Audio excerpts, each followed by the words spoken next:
One of the things I think nature cheated me on was height. Height. It's not cool at all. But my guest this morning is a very tall man, and I admire it. He's a former basketball player and founder, or he's a basketball player, rather, I should say, and founder of the Mode Basketball Camp. He's the star of the Saskatchewan Huskies in Canada as well. Maxwell Amoafo. Good morning. Good morning. Welcome to the show. Thank you. I like how much. chill you are. Yeah. It's a basketball thing, yeah? It's a basketball You guys thing. know you have presence. So wherever you go, you just carry yourself with, you know. I mean, I see 20,000 people in the arena, so seeing you, it's okay. normal. It's normal yeah. for you. Yeah, it's normal. Tell me about yourself. You're Ghanaian? Yeah, I'm Ghanaian. I actually started playing. That's the difference between me coming here and people actually coming outside, like people playing the States and come here to help these kids.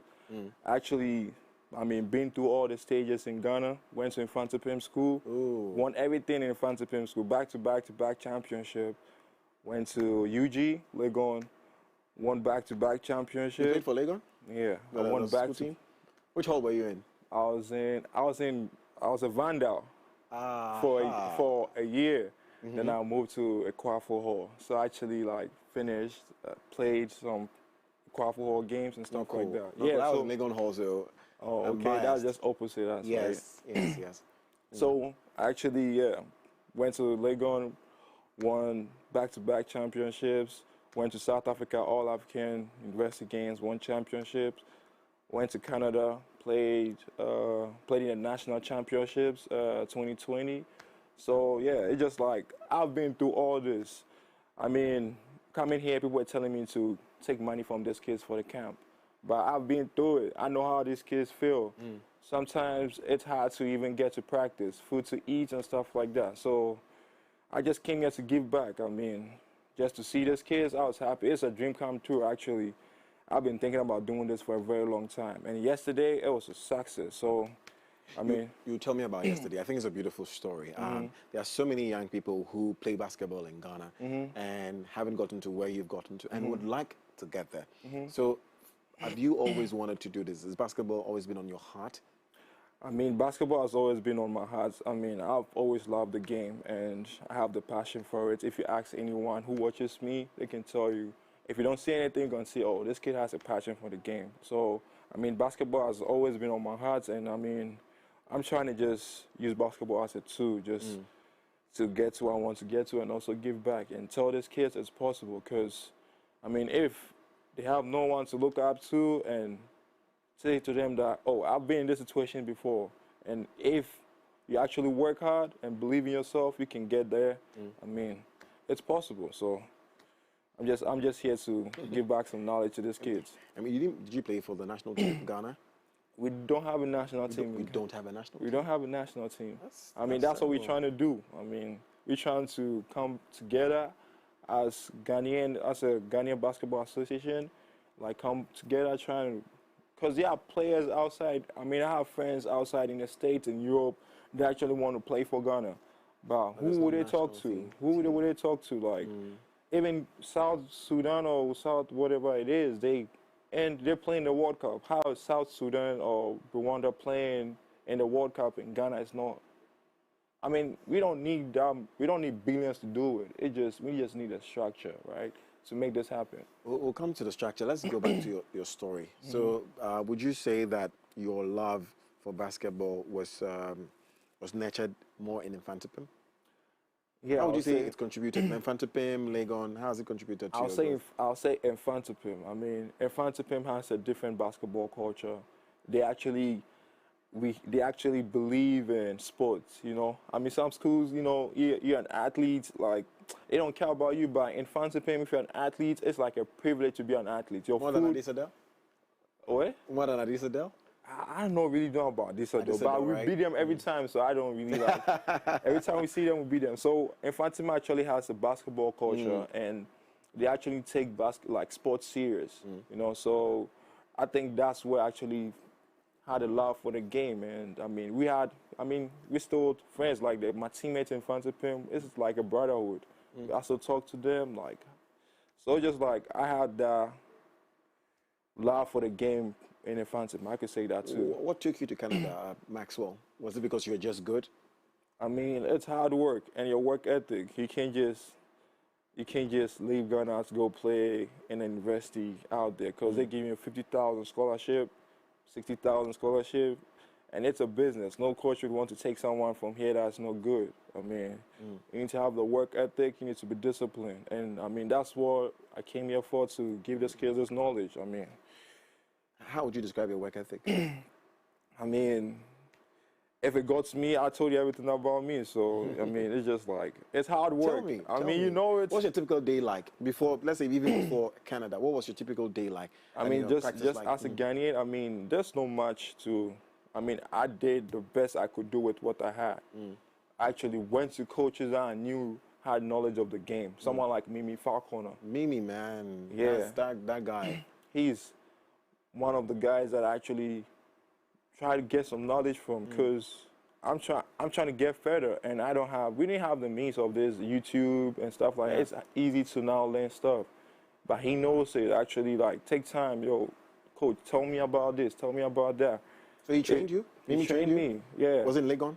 In Legon. Huh? Like, he trained me. He was my personal coach too. Wow. So I used to go to him like twice a week or 3 times a week. But my personal training, I just go to the Adenta basketball court sometimes twice a day with my friends. We just shoot, work out.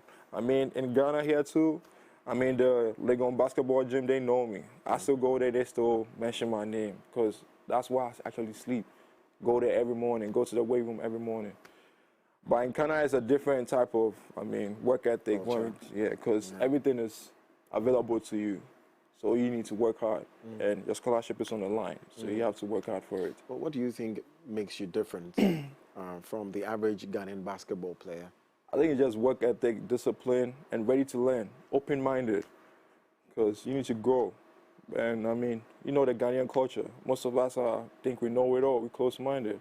And I keep telling them, even the big stars are still learning the game. The game never ends. Even the big coaches are still learning. You need to be very open-minded, otherwise you always stay the same. But you say their resources are not here.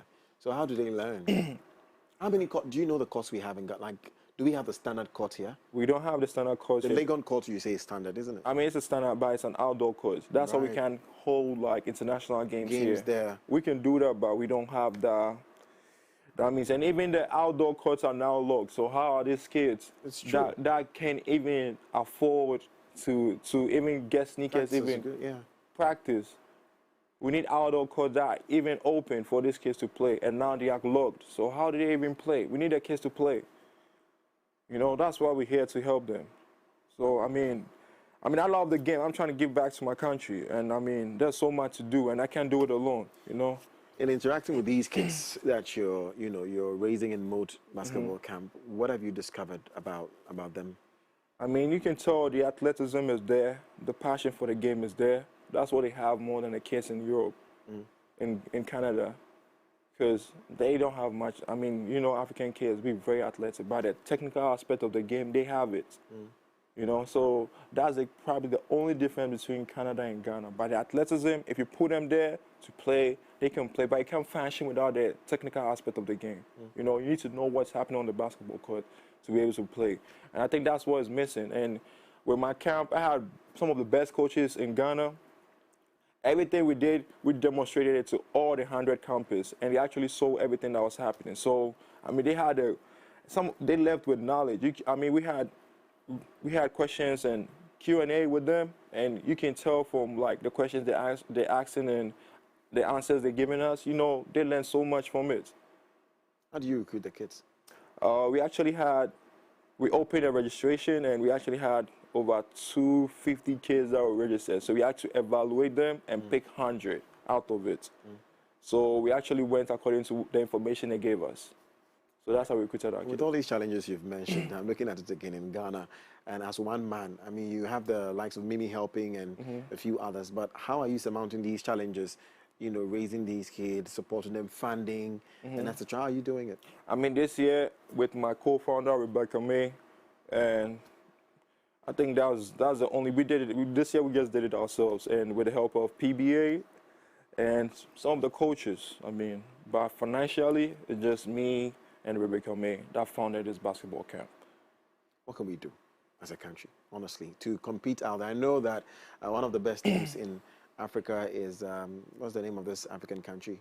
This is Central Africa or Eastern Africa. The best basketball national team in Africa. Or is it? No, it's not Algeria. Oh, well, it escaped me. But what can we do to be playing, not even if not in the world, in Africa, to be competing in Africa? I mean, we need an indoor court first, right? Indoor we need an indoor court first to be able to hold international games. Because if we're playing away games, they need to come here to play home games, right? So we need an indoor court, a standardized one to be able to hold like the games and stuff. If we don't have that, we can't do that. So we need an indoor court first. Then we need an association that actually works, that actually understands the game, that actually understands what's going on, to be able to talk to these players outside. Hey, we need you here. We need you here. So we can have all of. They are willing to come. They are more than willing to come. If you get the conversations they're trying to have, they are more than willing to come. But who they talk to, like, how are they getting here? Do we have an indoor court? We don't. How are we having our training? We don't have all these means.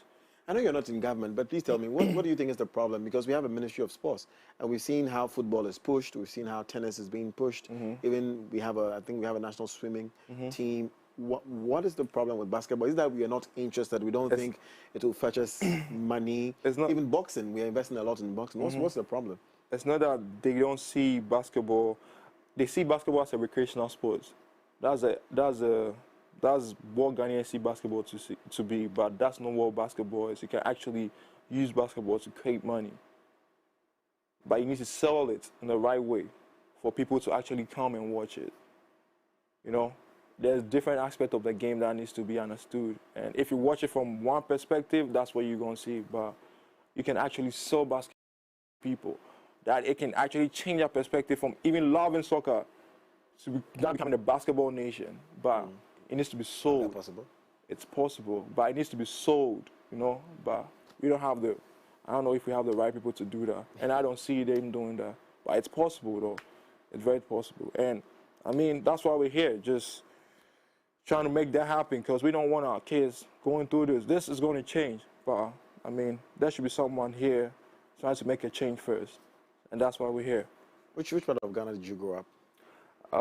I mean, as a kid, I grew up in Medina. You're a Medina boy. Yeah, but I didn't live.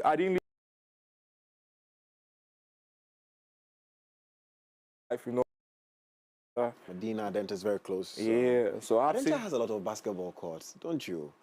We have just one. We have just one, and I'll give props to those that sponsor the basketball courts, because it's been there for a very long time, and they've actually maintained it. And I mean, Tax Basketball Foundation, they actually also maintain the basketball court too. So I'll give props to Adenta, because they actually have over 200 kids. They have an academy of 200 kids that actually come and train with some coaches, and that's a good development for the basketball nation in Ghana too. So I mean, Adenta is doing a good job with basketball.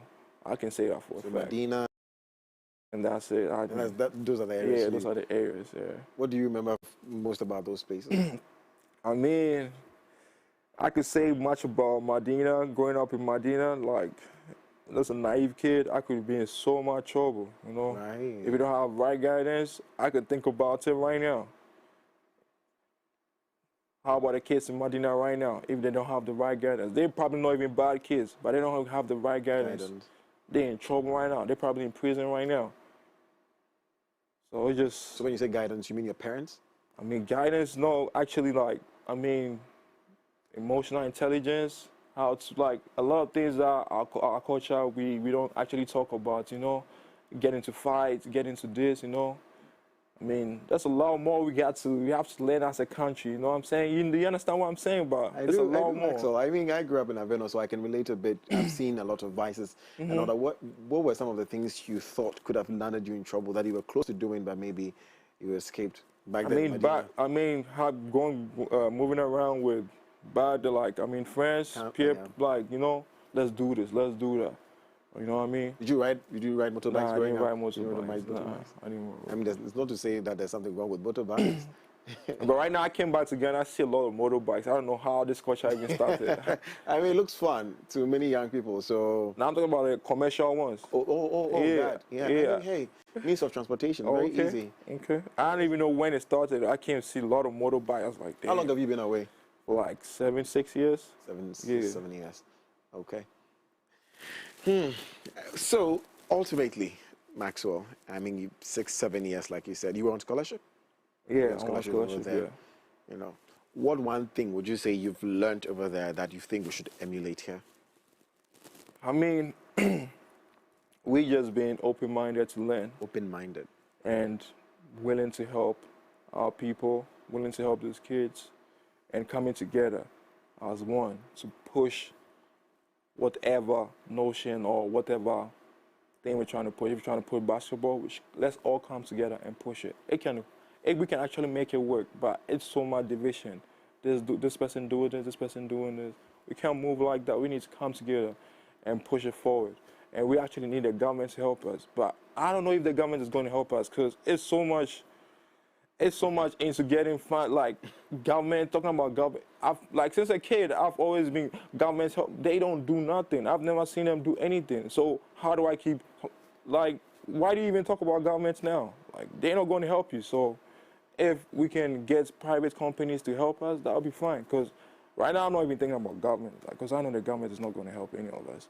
So. Did you bring a basketball? Do you have a ball here? No, I don't have a basketball. You didn't bring any here. I have 6 in my car. Is it here? Yeah, in my we'll car. go and get one right now. I want to see you do Spin that a thing. ball. Yeah, that thing you guys do. What keeps you going? What inspires you as a person, personally? What drives you? It's my whys. I mean, why do you think I can't do this? Why do you think Ghana can't push basketball? Why do you think, as a kid, I can't graduate from university? Why do you think I'm a kid from Africa? Why do you think I'm dumb? Like, Why? I can do this. Like, you know, we can do this. My whys is what pushes me. Are you a person of faith? I mean, I'm a Christian. Yeah, I'm a Christian. The way you answered that. So being a Christian makes you a person of faith. So you believe in God. I believe in God. How much role does God play in your life? I mean, so much. I can't even think about it, but so much. I mean, to where I got to, I can say just my work ethic, but you know, there's someone out there watching that, I mean, I can never forget about him. So I'm good with my faith, and I believe in God. We haven't talked about your family. Do you have siblings? Yeah, I have siblings. They're actually in Canada too. Okay. I have 2 sisters. That's actually good. Great backbone to me. Like, you know, you need So support. you're the oldest? I'm the middle child. The middle one? Yeah, I'm Are the they middle. playing basketball too? Nah, they're not playing It's basketball. just you? Yeah. How do you feel about you playing?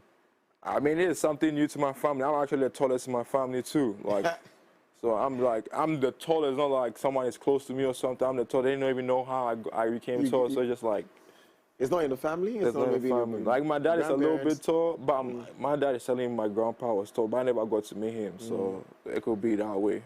So yeah, I have 2 sisters, and both my mom and dad is still here. You're a lucky man. What role would you say your dad or your mom played? Who's your favorite, first of all? What's your favorite? You have to say. I'd say my dad. Yeah. That's interesting. Because most men say their mom. Because playing basketball, you know, during those times, like, your parents wouldn't want you to get involved in sports and stuff because they focus on education. They want you to study. Yeah, they want you to study, you know. But actually, basketball goes with education. That you can play with it. And I learned that from Infantipim. Because Infantipim, you can't be just an athlete and not take education serious. Because, I mean, you know, Infantipim, they actually take their education very serious. So I learned that from how to combine sports with education and Infantipim. And when you get out there, too, you need your education to move next year. If you fail your class, you can't play next year. So Infantipim helped me with that. And my dad, coming back to my dad was actually one of those people, one of my people close to me that actually, I mean, words of advice, like, son, keep going. Like, you can make this happen. Like, you know, because my friends too, like, some of them want to play, but their dads be like, stay home, don't go anywhere. But my dad is telling, he's actually coming to my games.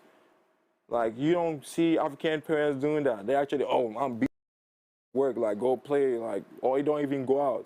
My dad's actually coming there to watch my games. And so I'll say my dad. I thank him a lot. Yeah. What's your favorite team? apart from Saskatchewan Oh, Huskies. I mean, I'm a LeBron fan, though, so everywhere LeBron goes, I move with So him. it's Lakers? Yeah, Lakers right now. But honestly, if you weren't a LeBron fan, Lakers versus Heat, which one would you choose? Lakers and Heat? I still pick Lakers, though. Really? Yeah. Before LeBron joined? Because of the Kobe Bryant and stuff like that. Yeah. Yeah. But what's your favorite team? It's Lakers now. Still Lakers, yeah. Not the Golden State Warriors. I don't like Steph Curry. That's the first time I'm hearing anybody say that. I don't like Steph Curry. I think I mean, it's my opinion, it's my perspective. Let me sit up. Yeah, sit up. Maxwell. I think he's a good basketball player. Don't take that. But I think how kids learn the game right now, there's so much of the game that's shooting the ball. You can see a kid shoot the ball but can't actually play the game and understand the game. So when you go outside in Canada, kids want to like shoot from the middle of the basketball court. Like they get a ball, they just shoot it. They're Steph because they're watching Steph do it. Steph is a good player. He's an exceptional player because he's worked on it over and over years. And this kid see it, they don't know he worked on it over years, and they just want to do it. And they forget some aspect of the game too. But he's a good player. He's an exceptional player. I might be a little bit biased because he's been taking LeBron. He's taking some rings from LeBron James too. But I mean, that's what it is. That's what I feel about it, and it's my perspective. That's fine. Someone else can be, of course, can have another perspective, and I agree with him. That's why. But do you like football? Like soccer? Yeah. Yeah, I actually grew up. Team? I don't have a favorite team. You don't have a favorite team? Because I actually grew up trying to be a professional soccer player. And I started getting, I had a growth spurt that actually made me stop playing soccer. So when I watch soccer, it makes me it's my first love. Right. It's like trying to go back to it, so I actually stopped watching it. So Ronaldo or Messi? I think Ronaldo. You know why? Because Ronaldo is a hard worker. He's not talented. He's a hard worker. Yeah, man. Okay. Mode basketball camp. Tell me, what's new with you guys? What are you doing? I mean, this year was exceptional. I mean, you can tell, everything that happened, we took the kids to various drills, like shooting, every aspect of the game. So every kid actually learned every aspect of the game at the basketball camp.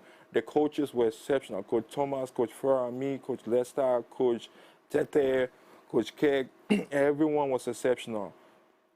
So next year, we're trying to, because we funded this year by ourselves, next year we're trying to have more sponsors so we can make it actually have the kids stay on campus, make them know what it feels like being on a basketball camp and being team players, so we can impact them, give them more knowledge, because we want to sit down and talk to them more, because, these kids need knowledge. They need knowledge to function, and I mean, we're ready to help them. So next year, we actually want more sponsors on board to help the Mode Basketball Camp. So Maxwell, you're doing a good job. Thank you so much, and we wish you the best. Thank you very much. Okay, how do people support you, or how do we follow you in case? I mean, you can, our website is modebasketball.ca, and our social media is Mode Camp on Instagram. Mode Camp. Mode Camp on Instagram, and yeah, that's what it is. Thank you so much, Maxwell Amoafo. Thank you very much too. Basketball player and co-founder of Mode Basketball Camp.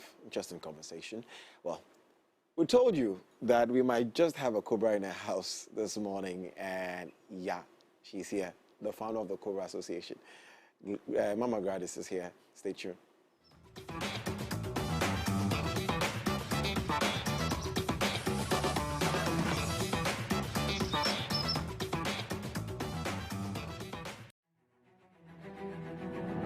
Hi, my name is Nanama Ejewa, CEO of Dwayne Co. Company Limited. Under the umbrella of Dwayne Co. is one of its flagship products, AquaGold Purified Drinking Water. AquaGold Purified Drinking Water has been certified by the Food and Drugs Authority, and it is created through microfiltration. It has gone through reverse osmosis, and it is sterilized by UV treatment. They are making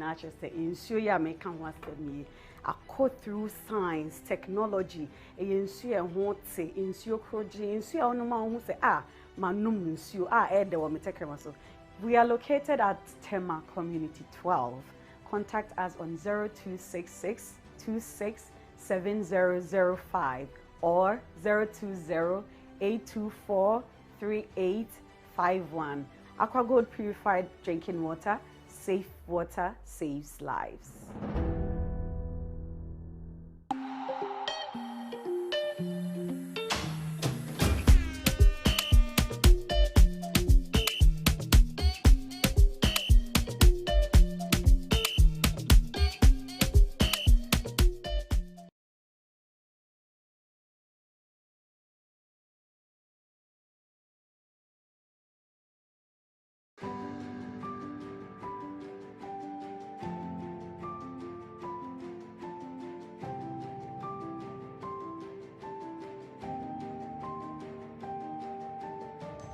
Guards!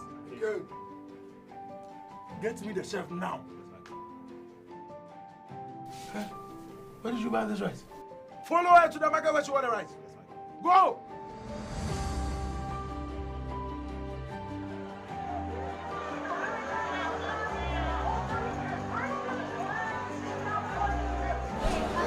Welcome. Hey, madam, Emuwe and Automa in Fieno. When it comes to rice, I only sell Kwabena rice. Here, to be our shopping in. Kwabena rice, Miss Wobi.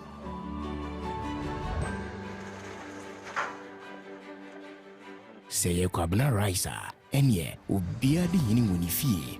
This advert is FDA approved. Welcome to VIP Access Podcast.